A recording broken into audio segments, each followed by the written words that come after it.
Vamos a grabar esta predicación porque me han pedido que pueda enviar una predicación hace mucho tiempo y qué mejor que hacerla con mi iglesia, con mis hermanos, con mis hermanas. Quiero que abran el capítulo 11 de Hebreos, su Biblia.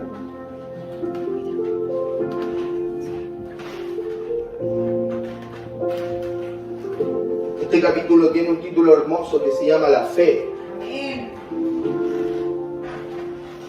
¿Cuántos tienen fe aquí? ¿Cuántos han visto a Dios obrar en la fe? Así es.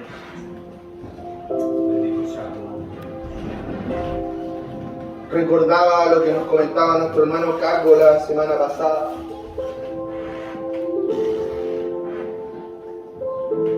Qué poderoso es Dios cuando obra en la fe. Así es. Y tu fe tuvo mucho que ver con eso, hermano Caco. Dios no hace milagros donde no hay nada. Dios hace milagros donde hay fe. Amén. En el corazón del ser humano. Bendito Dios. Cada milagro que aparece en la Biblia tenía una contraparte que se llamaba fe. Una contraparte que era una actitud distinta. Y hoy, a un día de una celebración importante para el pueblo evangélico de nuestro país y de todo el mundo, que no es Halloween por si acaso, vamos a conversar sobre la fe y sobre esa historia que se conmemora, que se celebra el 31 de octubre. Dice la palabra del Señor en el nombre de Jesús. Ahora bien, voy a leerla acá mejor porque la mía es otra versión. Es pues la fe, la certeza de lo que se espera, la convicción de lo que no se ve. Vamos a leer el capítulo completo. Porque por ella alcanzaron buen testimonio los antiguos. Por la fe entendemos haber constituido el universo por la palabra de Dios, de modo que lo que se ve fue hecho de lo que no se veía. Amén. Por la fe Abel ofreció a Dios más excelente sacrificio que Caín, su hermano, no sé si se acuerdan de esa historia, por la cual alcanzó testimonio de que era justo, dando a Dios testimonio de sus ofrendas, y muerto, escuche bien esto porque esto es importante, y muerto, murió por su ofrenda, por su fe, aún habla por ella. Por la fe no fue traspuesto para no ver la muerte, y no fue hallado, porque lo traspuso Dios, y antes que fuese traspuesto, tuvo testimonio de haber agradado a Dios. Pero sin fe es imposible agradar a Dios, porque es necesario que el que se acerca a Dios crea que le hay, y que es galardonador de los que le buscan. Por la fe Noé, cuando fue advertido por Dios acerca de cosas que aún no se veían, con temor preparó el arca en que su casa se salvase, y por esa fe condenó al mundo, y fue hecho heredero de la justicia que viene por la fe.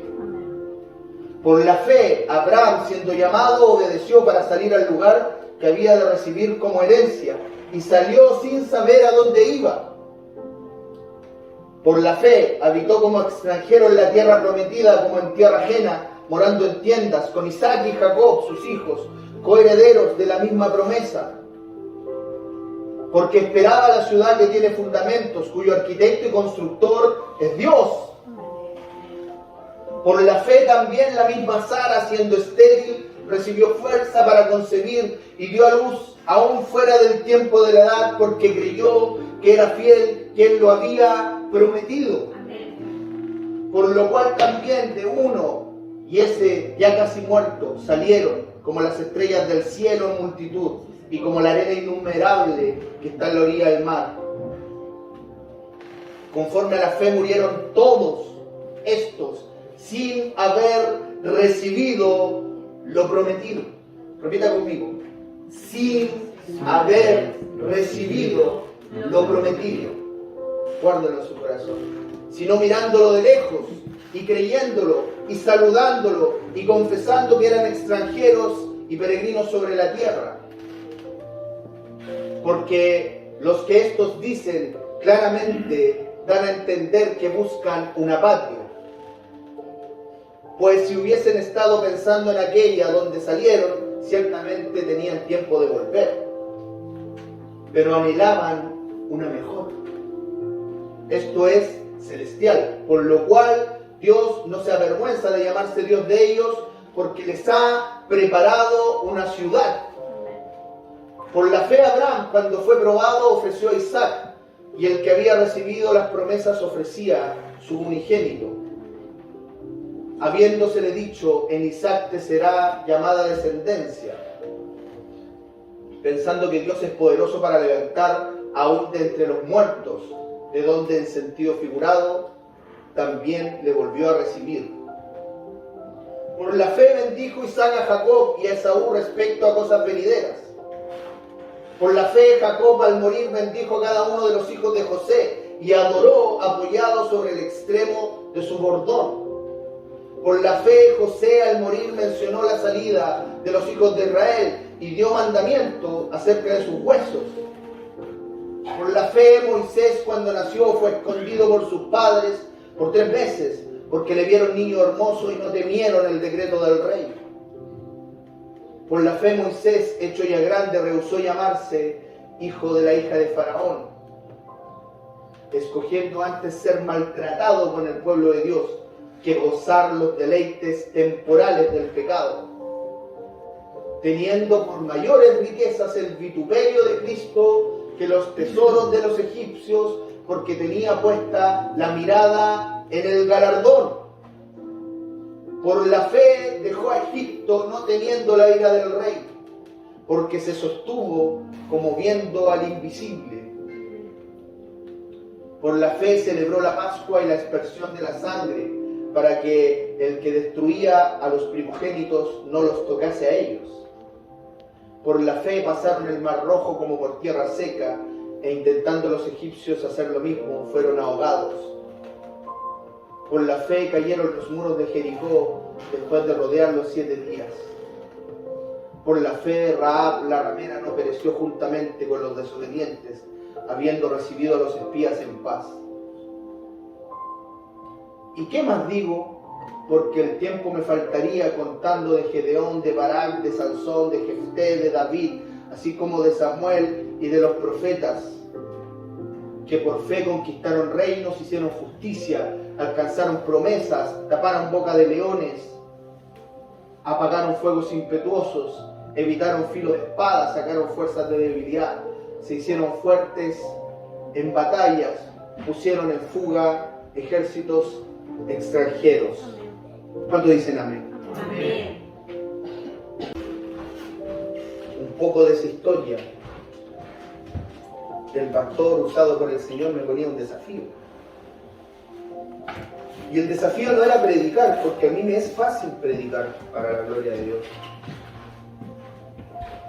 He crecido hablándole a multitudes de personas. Quienes conocen mi historia saben que es así. Entonces, pararme delante de 10, 100, 1000, 5000, 10.000 personas no me es un problema.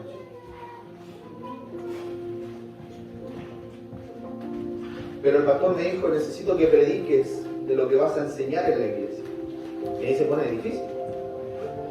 Porque lo decía días atrás en la iglesia del pastor Moisés Salazar, que es mi primo. Hay una Biblia entera para predicar. Pero cuando te ponen el tema, ¿cómo lo hacemos calzar? Y eso requiere buscar a Dios. Amén. Y yo le decía al Señor, ¿de dónde me agarro, Señor, para hablar de un tema que es básicamente historia? De eso vamos a hablar hoy día, de la historia de nuestra iglesia. Y Dios puso en el trayecto de mis días volver a conectar con mi familia, en la que está lleno de pastores, de diáconos, de hombres y mujeres de Dios, por una razón. Y esa razón era recordarme que había una raíz. Que tú y yo no estamos aquí por casualidad ni por mérito propio. Amén. Hubo alguien que pagó el precio para que usted esté sentado aquí hoy día. Y todos me dicen amén porque, por supuesto, Cristo pagó nuestro precio. Pero hoy vamos a aprender que a lo largo de la historia, no solo Cristo ha pagado el precio para que usted esté ocupando esta silla, sino que han sido millones de personas las que han pagado ese precio para que usted pueda caminar tranquilamente con una Biblia en la mano, para que usted pueda predicar tranquilamente en la calle la palabra de Dios, para que usted pueda entrar a este lugar tranquilamente sin que nadie lo persiga. Y esa historia se nos olvida. Y Dios me decía, y ese es el mayor problema de nuestra iglesia hoy, en este tiempo, que no tiene raíz. Hermana Pamela, usted que tiene tan lindas plantas, ¿qué pasa si una planta pierde la raíz? Se muere. Sandra, que ahora es la mejor plantando, después de que se le secaban hasta los cacos. ¿Por dónde mueren nuestras plantas? Por la raíz. Por la raíz mueren las plantas. Salvo que las ataque un bicharraco, que nos pasó con nuestra linda albahaca y se nos murió la albahaca. Pero hoy día no vamos a hablar de los bicharracos que atacan nuestra vida. Vamos a hablar del problema que significa perder la raíz. De quiénes somos, de lo que somos y de por qué estamos acá. Y esa raíz es la fe, como dice el capítulo 11 de Hebreos. Yo les pido que lo guarden y que lo lean en su casa, porque van a escuchar un montón de personajes y de historias que tal vez no conocen. Búsquenlas y van a entender el sentido de ese capítulo. Vamos con la primera diapositiva. En el inicio de nuestra era, todos los discípulos eran judíos. Y luego de ser judíos, lo que surge es lo que conocemos como Iglesia Católica. Católica significa universal, no tiene ningún otro significado. La Iglesia universal se comienza a levantar y comienzan a cumplir el mandato del Señor, ir a predicar a todo el mundo. Y eso tuvo un costo que hoy día vamos a conocer. Y avanzaron los tiempos y avanzaron los días y de pronto el Imperio Romano, que había sido perseguidor de los judíos y luego de los cristianos, se volvió cristiano oficialmente y comenzó a expandirse a Asia, África, América y a todo el continente americano y al resto del mundo. Y en esta tierra habitaban los antiguos, los que creían en el sol, en el agua, en el bosque, en los volcanes, pero no habían conocido a Dios, no habían conocido de Jesús. Y la iglesia se expandía y crecía y se desarrollaba y comenzaba a estructurarse, porque tal como nosotros que estamos partiendo, iniciamos en la casa de los pastores o donde la hermana Pamela, o en un lugar pequeñito, y de pronto nos encontramos con esto, el Señor nos regaló un lugar. Y ese lugar tiene que pagar un arriendo, y tiene que pagar luz, tiene que pagar agua, y por lo tanto hay que organizarse, y hay que tener una hermana a cargo de juntar el dinero, el pastor preocupado de no dejar de pagar las cuentas, y el pastor necesita tener otras preocupaciones, y nombra líderes, y gracias a Dios vamos a tener diáconos la próxima semana nombrados. Y se comienza a estructurar la iglesia, y comienza a tomar forma. Pero conjuntamente va tomando forma la iglesia, comienzan los problemas también. La institucionalización tiene esa cuestión tan compleja que es el poder. Yo estudié administración pública en la universidad y lo que más me enseñaban eran las estructuras de las organizaciones. Me encanta ese tema. Podría estar hablándole todo el día de eso. Porque lo que radica en las organizaciones es el poder. Y el poder no es más que una relación. Usted reconoce que yo soy autoridad. Y eso es todo. Y eso yo lo puedo usar para bien o para mal. Y en medio de ese desarrollo, de ese crecimiento, comienza un momento terrible para la iglesia en ese entonces católica, que es la corrupción en Roma. Roma se transforma en el lugar más importante de la iglesia cristiana en los primeros años. Ya no era Jerusalén. Jerusalén había sido bombardeado, atacado y conquistado por los árabes. Roma se vuelve el centro. Y de ahí viene la importancia del papado, del obispado romano, para que usted lo sepa. Y desde ese tiempo Roma se vuelve importante. Y ahí radica el poder, la cabeza de la iglesia. Si el día de mañana Esperanza de Vida y Esperanza de Vida San Miguel comienza a crecer, bueno, nuestro Roma va a ser Conchalí, o nuestro Roma va a ser San Miguel. Desde donde nace el crecimiento, comienza la estructura a armarse y se transforma en el centro. Eso le ocurrió a la Iglesia Católica en ese tiempo. Y conforme tú creces, ocurre algo en las iglesias y en cualquier estructura. Pierdes de vista a los hermanos, pierdes de vista a los miembros de esa comunidad. Si nosotros el día de mañana somos 2000 personas, ¿usted cree que el pastor va a tener tiempo para ir a atender los problemas a las 7 de la mañana de todos sus hermanos? No es posible, no es humanamente posible. Hoy día lo puede hacer. Aprovechelo. Aprovechelo. Que hoy tiene a su pastor y a su pastora a disposición para eso. Porque va a llegar el día en que no los va a ver. No los va a ver como lo puede ver ahora. Dios. Porque el crecimiento trae estructura y desarrollo. Y esa estructura se va anclando. Y va a ser necesario nombrar pastoras y pastores y diáconos para que atiendan a esas 2000, 3000, 10.000, 20.000 personas. Amén. Eso pasó con la iglesia y eso pasa con las iglesias. Bendito Dios. Y en ese camino en que tú pierdes de vista, pierdes el control de las cosas. Entonces no se trata de decir la iglesia católica era toda corrupta. No, no tiene que ver con eso. Cuidado, porque a nosotros también nos va a pasar. Y tenemos que estar atentos a ese momento. Cuando ya no seamos una iglesia de 30 personas. Cuidado, porque el enemigo siempre está atento ahí. Y de pronto la iglesia decide crear las indulgencias. Y estaban tan obnubilados con el crecimiento y el desarrollo de tener al Dios verdadero sobre ellos y a Cristo, y de poder conquistar territorios y sumar gente a su iglesia. No sé si le parece conocido lo que pasa en muchas iglesias. Y crecían y predicaban y la gente se convertía, y algunos, si no se convertían, les metían una espada, pero eso es otra parte de la historia, que la vamos a conversar en la clase que va a ser el próximo jueves, la segunda parte.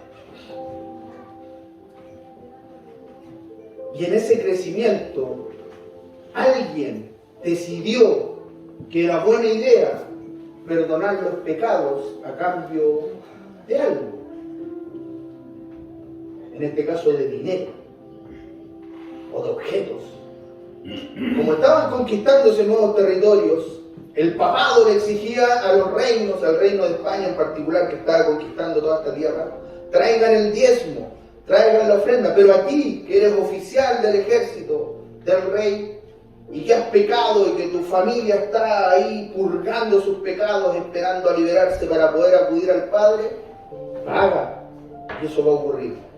Y a la gente le hizo sentido. Porque lo contrario era que tu familia iba a estar ahí, tus seres queridos, cuánto tiempo sufriendo y perdiendo su eternidad para poder llegar al Padre. Qué mejor que juntar un poquito de plata y entregarla a la iglesia y que con eso se liberaran de ese lugar de dolor. Y ya no bastó solo con perdonar pecados. En la Iglesia Católica, cuando muere un cargo, en este caso un obispo, que dirige un territorio, el cargo queda vacante. ¿Se acuerdan cuando se murió el Papa? La sede quedó vacante y se reunieron los sacerdotes, se me olvida el nombre, los cardenales, y se juntan y tienen que elegir un nuevo Papa, porque no puede quedar vacante el lugar. Y a alguien se le ocurrió que era buena idea entregarle el cargo a aquel que podía pagarlo. Y dice la historia que la Basílica de San Pedro, que es la más potente que hay ahí en Roma, fue terminada de construir gracias a una simonía, así se le llamaba, a ese pago en dinero para obtener un cargo. Y un personaje de la historia que está por ahí se volvió arzobispo en lo que hoy día es Alemania gracias a ese pago. Pero como él no tenía el dinero, porque no tenía un saco de oro en su palacio, o tal vez sí, pero no le alcanzaba, se le otorgó el permiso para dar indulgencias. Por lo tanto, no solo su cargo había sido comprado con dinero, sino que él cargaba ese costo en el pueblo, en la gente. Y le decía, vengan para que Dios perdone sus pecados, vengan a pagarme a mí, yo después le pago a Roma para que este cargo me lo entregue. Se da cuenta cómo se teje esa red de corrupción y no te das cuenta. A ver si ves una cosita nomás. Y no te das cuenta cuando te has convertido en una persona perversa. Ahí sí es una luquita nomás, si no perdón. Así comienza a operar la corrupción, así comienza a operar el pecado en la vida. Dios nos libre. Amén. Quiero pedirles que vayan a Mateo 6:24. Una persona, necesito que me ayuden a leer porque vamos a leer algo. Mateo 6:24 y otra que busque Mateo 13:22. Si no tiene Biblia, en el celular, Google, y hay unas aplicaciones donde aparece la Biblia. Mateo 6:24 a alguien y Mateo 13:22, por favor. Amén. 6:24. Ninguno puede servir a dos señores porque o aborrecerá al uno y amará al otro, o estimulará al uno y menospreciará al otro. No podéis servir a Dios y a las riquezas. Amén. Es conocido ese pasaje, ¿no? A mí me llamaba la atención porque lo que hace ese pasaje en el que está hablando Jesús, estamos hablando en el Nuevo Testamento, en el Evangelio de Mateo, está contando una predicación de Dios, de Jesús. Lo que hace es equiparar a las riquezas con Dios. Y me llamaba la atención porque no sé si hay otro pasaje donde se haga eso. No quiere decir que la riqueza esté al nivel de Dios. Sería terrible que dijera eso. Quiere decir que en el corazón del ser humano la riqueza puede ocupar el espacio de Dios. Y mientras escribía esta predicación me hacía todo el sentido.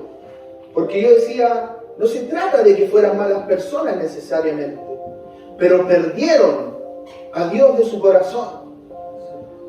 Y se encandilaron con construir catedrales y templos gigantes, con seguir conquistando territorios y llevando el evangelio al mundo entero. Pero no estaba Dios en su corazón. Y permitieron que la riqueza se volviera su Dios. Entonces la iglesia necesitaba más diezmos y más ofrendas. Y necesitaba más y más y más para sostener su estructura pesada. Hoy estamos abriendo un obispado allá en las Américas, ahí donde esos indios que son buenos para pelear. Necesitamos más ofrendas para levantar esa obra de Dios. Y lo importante se volvió a recaudar, a acumular, y no predicar, y no hablar del Dios vivo. ¿Quién puede leer Mateo 6? No, 13, perdón, 13:22. El que fue sembrado entre espinos, este es el que oye la palabra. Pero el afán de este siglo y el engaño de la riqueza ahogan la palabra y la hacen infructuosa. ¿Escuchó bien? Ahogan la palabra y se vuelve infructuosa, que no da fruto. La iglesia había perdido la palabra y se asfixiaba en querer tener un mejor templo, en querer tener más territorio. y perdía el objetivo de vista. Y en medio de toda esa corrupción se levantó un monje, sacerdote y teólogo. Era un cura.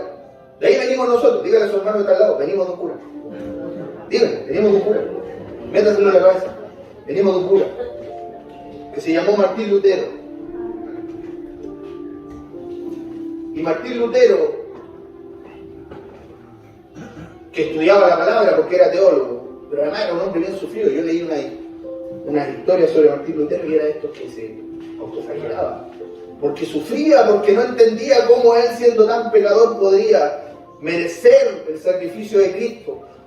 Y como la fe no era tan relevante sino las obras, sino lo que hacías para ser salvo, no encontraba nunca suficientes obras para poder sentirse justo. No lograba llegar. Me voy a quedar en el purgatorio. No llego. No me alcanza. De nada me sirve estudiar, de nada me sirve orar, de nada me sirve celebrar misa. Hay una buena historia de su primera misa. Pero él tenía problemas con la gente y colapsó y tuvo problemas. Muy serios. Buena esa mujer. Es bien interesante Martín Lutero. Pero tuvo una relevancia que cambió el mundo y que él no tenía idea que iba a cambiar el mundo. De hecho, para que usted sepa, Martín Lutero no tenía en sus intenciones crear otra iglesia. Lo que hizo Martín Lutero fue protestar contra la corrupción que estaba viendo. Visitó Roma y conoció todo esto que yo les conversaba y dijo, esto es una barbaridad, ¿qué está pasando? Esto no es lo que yo leo. En ese tiempo solo los curas y los estudiosos accedían a la palabra, el pueblo no tenía acceso a la palabra. Y él dijo, esta barbaridad no está bien. Y se puso a escribir sus 95 tesis contra las indulgencias y las clavó en la puerta de la catedral de Wittenberg, en Alemania. En ese tiempo, cuando usted tenía una idea importante que plantearle al pueblo, no tenía el diario Mercurio para publicarla, ni tenía un TikTok donde grabarse. Se clavaban en las puertas de los lugares públicos. Se llegaba a la gente, mira qué estaban hablando. La gente educada, por supuesto, porque el pueblo no sabía leer, no sabía escribir.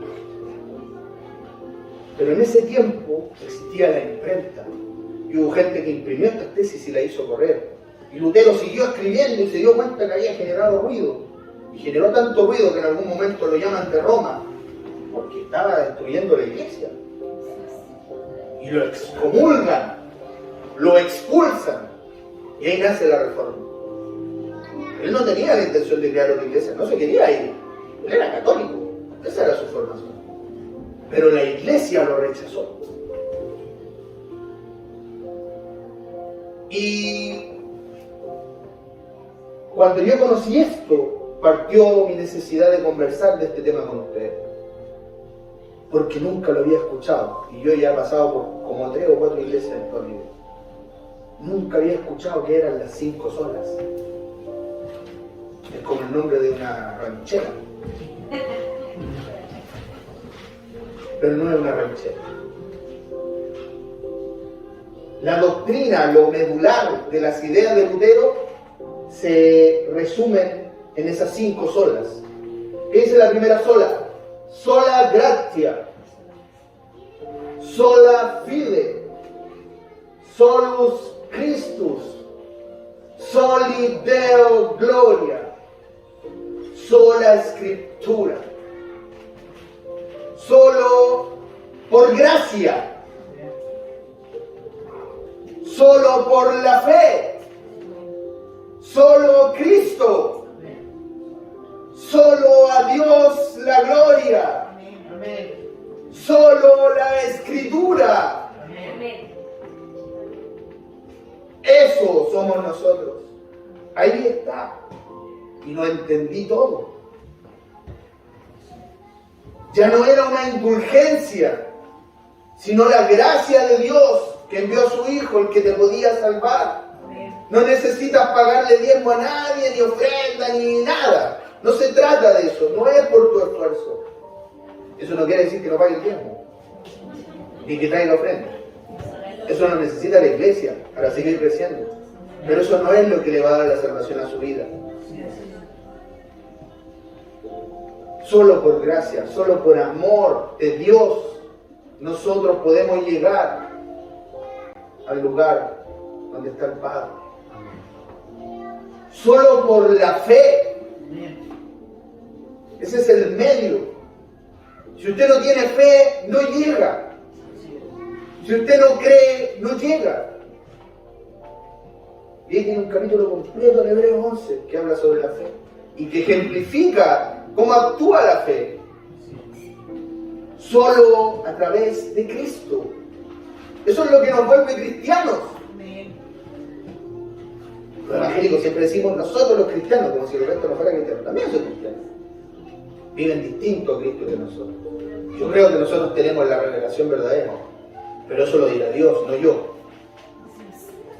Lo que yo sí sé es que el sacrificio de Cristo es el que me permite a mí llegar al Padre. Si no, no quiero.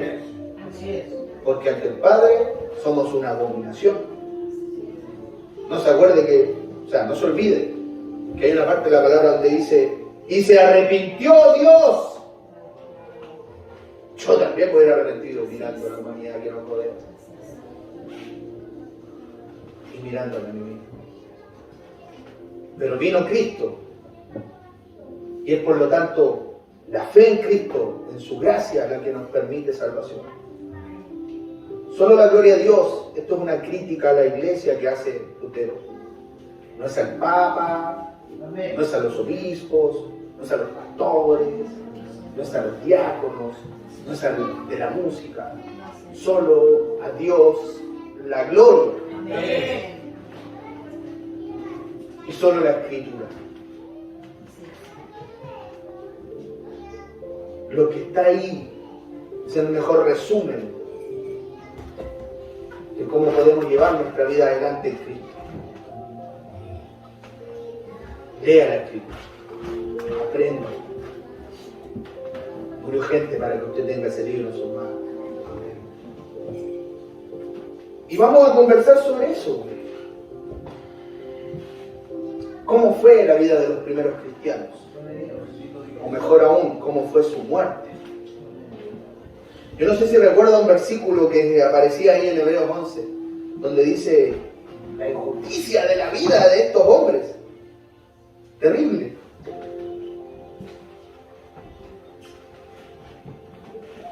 Todos sabemos cómo murió el apóstol Pedro, ¿no? Crucificado boca abajo porque no era digno de morir como el maestro. Andrés, que era su hermano, que también era apóstol. Dice el National Geographic, según Dorman Newman, que es un historiador. Esto no está muy claro, hermano. En ese tiempo no andaban los apóstoles con una tablita y un cincel escribiendo. Entonces se transmitía. Por eso es palabra, porque se transmite boca a boca. Hasta que alguien, avanzado el desarrollo de la humanidad, logró escribirlo, y luego imprimirlo, y luego traducirlo. Y gracias a eso usted y yo tenemos la Biblia en nuestras manos. Valore ese recorrido, valore ese esfuerzo. Dice Dorman Newman que Andrés viajó al occidente de Grecia en el año 69 después de Cristo, es decir, 33 años después de la muerte de Jesús, 36 años después, donde el procónsul romano Aegiates y debatió con él sobre religión. Y a Aegiates no le gustó porque Aegiates era romano y los romanos eran paganos, no tenían la fe cristiana. La fe cristiana era perseguida, al igual que la judía. Y como no le gustó, decidió enseñarle a su fe a Andrés para corregirlo.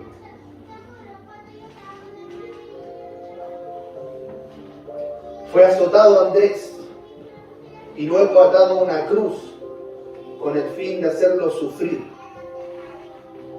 No fue clavado como Cristo, fue atado y murió de inanición.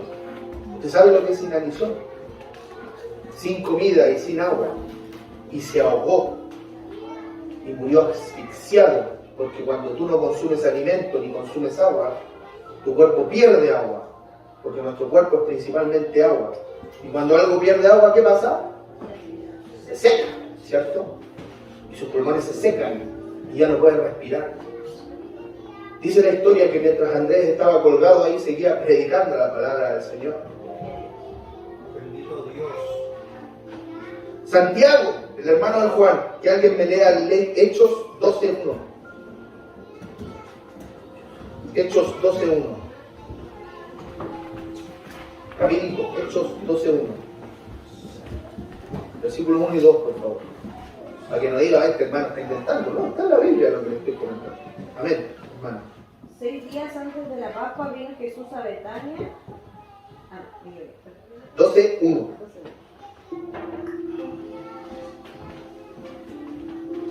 1 y 2, por favor.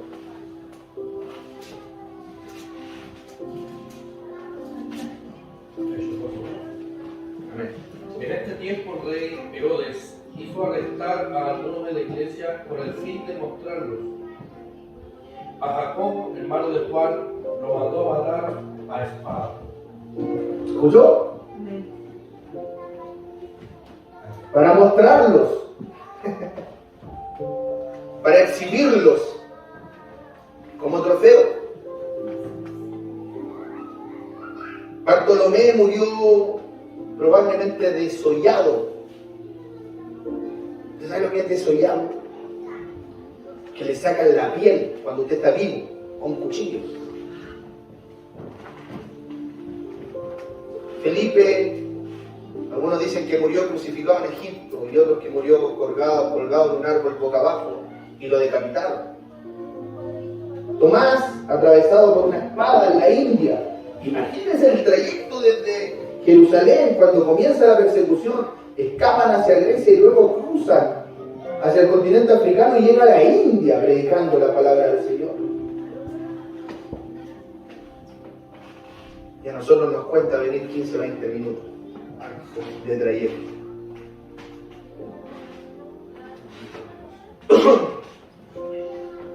Vamos a la siguiente. Mateo, el que escribió el librito ese que viene ahí, el Evangelio, se fue a Etiopía y vino un espadachín y lo asesinó. Santiago, el chiquitito, no el otro Santiago, el más chico, el menor, fue el primer obispo de Jerusalén. Es importante ese personaje.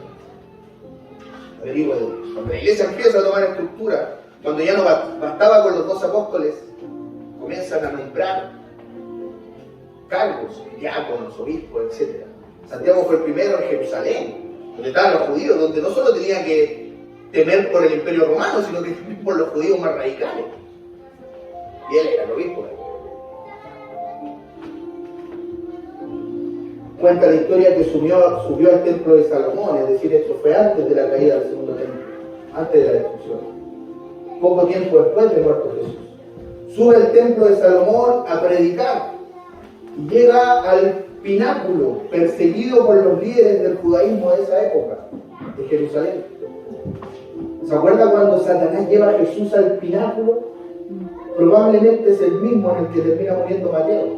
La diferencia es que Jesús fue tentado y no cayó. ¿Se acuerdan de la historia, no? Y Satanás le decía que se lanzase. Imagínense la altura del pináculo de ese templo, el templo de Salomón. Y lo lanzaron desde el pináculo hacia abajo. Y como no se murió, porque Mateo era porfiado, lo apedrearon y lo mataron con un garrotazo en su cabeza. Y yo sé que es fuerte lo que estoy conversando con usted. A mí me dolía la guapa leer esta historia. Y hubieron algunas que dejé fuera para que no tenga que salir a la noche.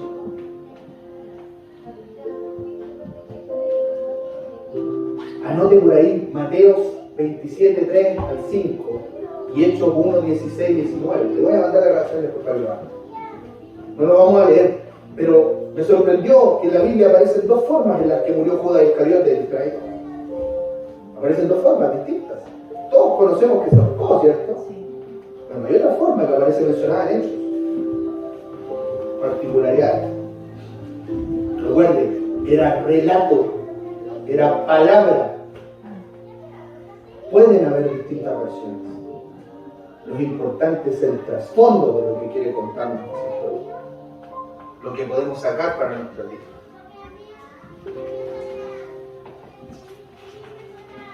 Esteban diácono.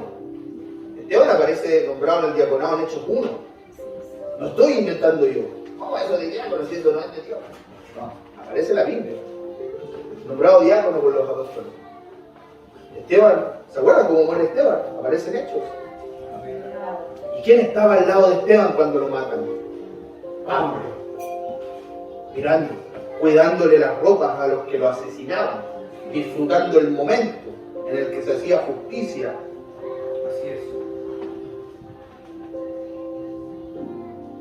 Después Pablo moriría decapitado. Probablemente el mismo día que crucifican a Pedro, matan a Pablo en Roma. Marcos. Lo amarraron con cuerdas y lo arrastraron tirado por caballos hasta su muerte. Por allá por Alejandría, en Egipto. Lucas, ahorcado. Y uno podría decir, bueno, los antiguos eran bien desgraciados. Normal en ese tiempo que pasaran esas cosas. Pero yo quiero que pongas otra diapositiva, por favor, Fabián.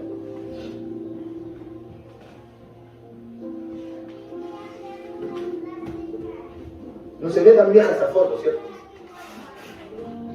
O tal vez sí para nosotros, que tenemos cámaras de no sé cuánto megapíxeles y todo eso.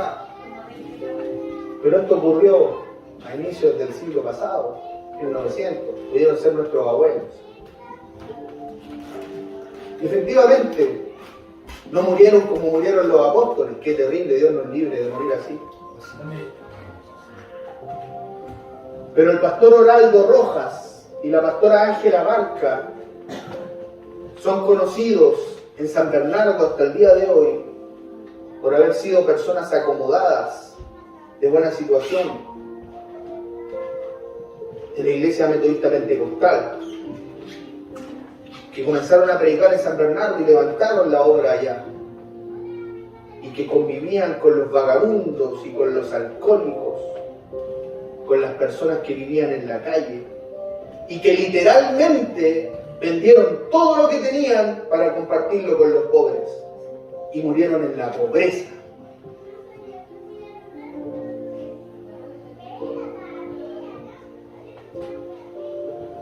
Yo no sé si eso a usted le remueve algo adentro. Yo no sé si estaría dispuesto a hacer eso. Yo no lo quiero confrontar a usted. Yo no sé si estaría dispuesto a eso. Vive Dios que dejamos muchas cosas de lado. Muchas. Porque gracias a Dios no le tengo valor ni aprecio a la riqueza. Nunca la tuve, así que es más fácil defenderse. Aunque a veces no, porque cuando uno la conoce, entra ese Dios en nuestro corazón. Ellos lo dejaron todo por sus príncipes, así les decían a esos vagabundos de Dios. Imagínense, en 1900 no había cepillo de dientes, no había nada. No es el curadito que hay hoy en día, es peor. Las enfermedades. Ahí los hicieron parte de su familia.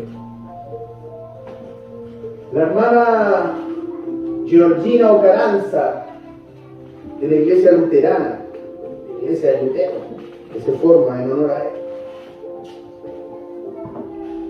Trabajó en una organización que se llamaba Comité Pro Paz, en los tiempos negros de nuestra historia.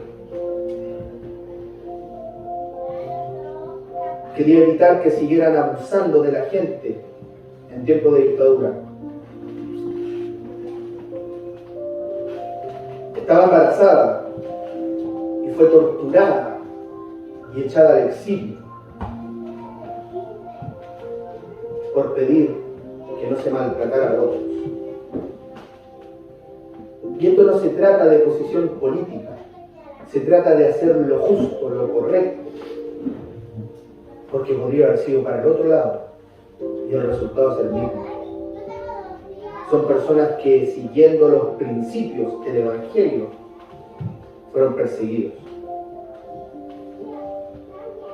El sargento de carabineros Julio Martínez le pidieron que ejecutara a unos presos y él dijo que matar era pecado.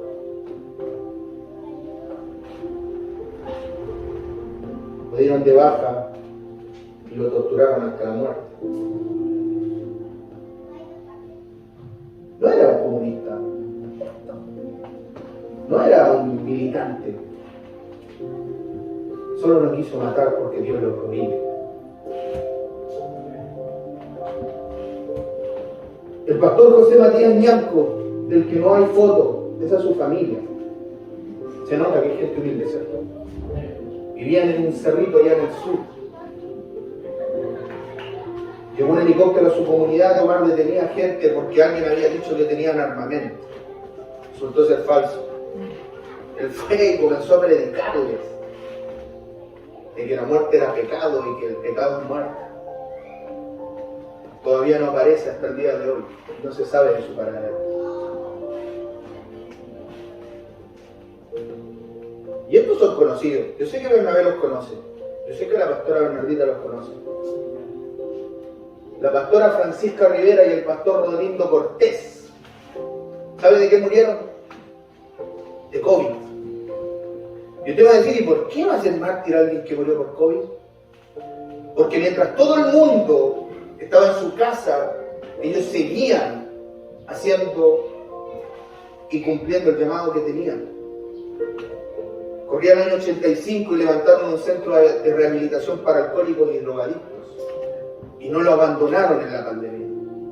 Y se contagiaron y murieron por seguir cumpliendo su labor.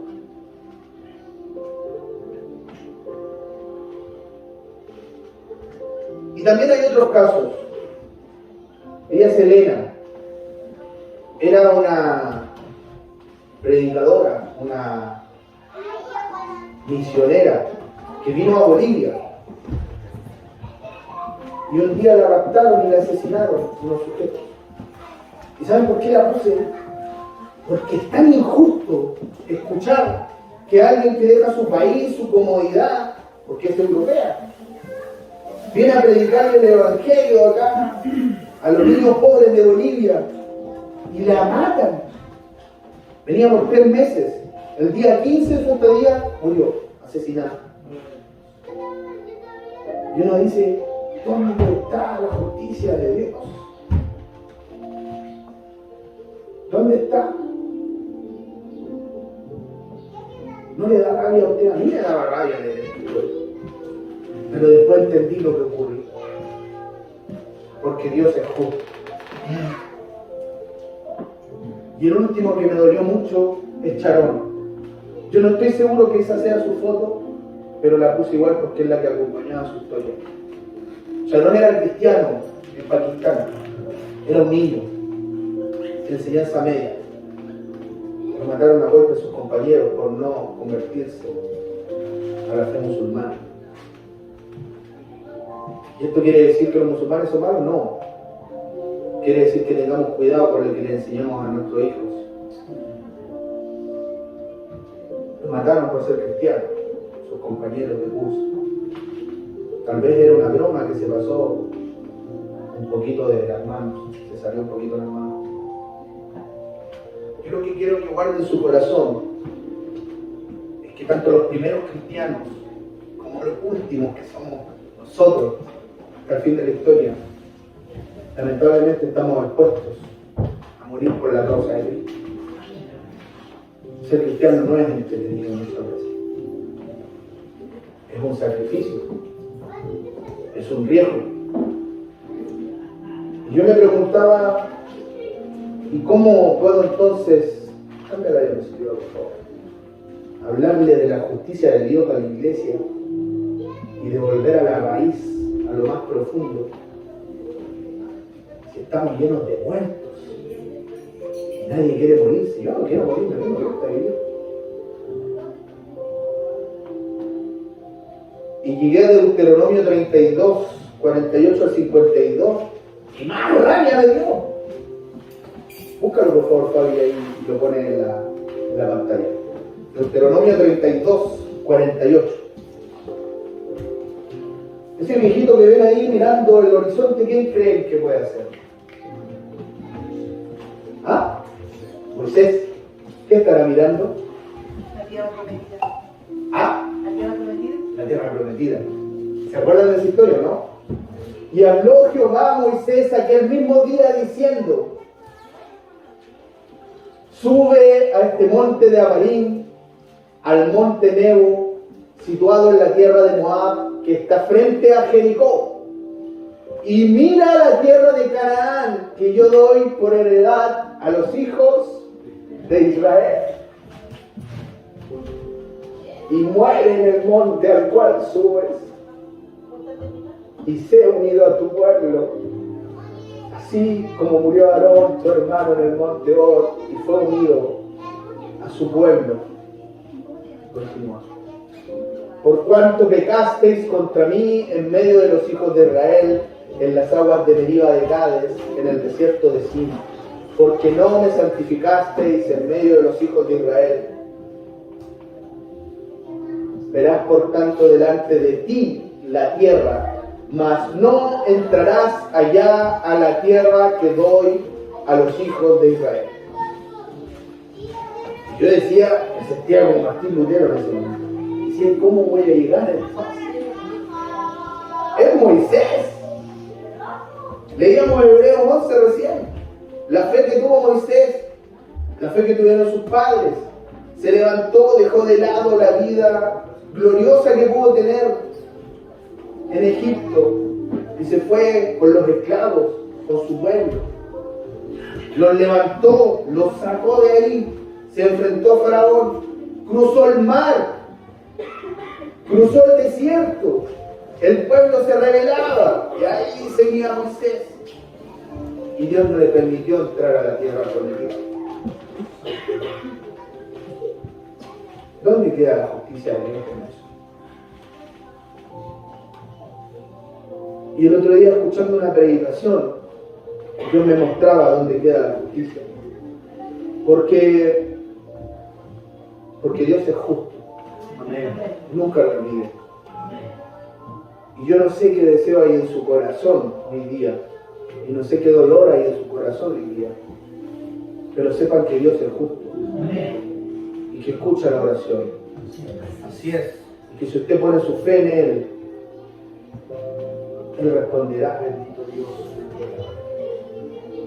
Yo no sé qué dolor tiene usted en su corazón. Pero sepan que Dios es justo. Estaba un día Moisés en el cielo, probablemente conversando con algún apóstol. Y de pronto se escuchó en el cielo un ruido ensordecedor, porque habló Dios. Y le dijo: Moisés, ven para acá. Te tengo un trabajito, le dijo Dios. Necesito que hagas un favor. Porque en su enorme amor, Dios no olvida los deseos del corazón de sus hijos y de sus hijas. Y Dios puede ser muy terrible, porque es Dios. Pero dice la Biblia que Dios, ante todo, es amor. Es amor. No siente amor. Es amor. Y le dijo: Moisés, necesito que acompañes a Elías a darse una vueltecita por ahí. ¿Usted reconoce esa imagen o no? ¿Quién está ahí al lado de Jesús? Elías y Moisés. ¿Y qué tocan sus pies?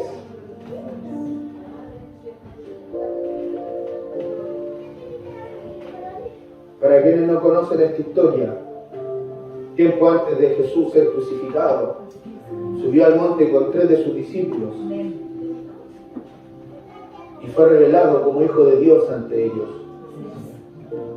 Y Dios dijo: este es mi hijo, y se los voy a regalar a ustedes.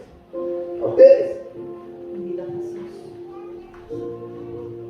Pero ese día Dios se acordó de Moisés también y le permitió tocar la tierra prometida. Yo lo sé.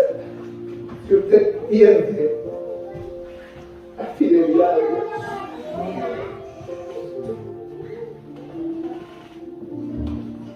Dios es fiel, hermano. Pero para ver su fidelidad hay que volver a la raíz. Hay que volver a revivir esa semilla. ¿Qué fue lo que lo trajo usted acá? ¿Qué fue? ¿Cuál es la razón por la que se levanta un domingo en la mañana pudiendo estar viendo tele, disfrutando a sus hijos, y llega acá? ¿Qué fue, hermano? ¿Qué fue? ¿Qué es lo que nos motiva?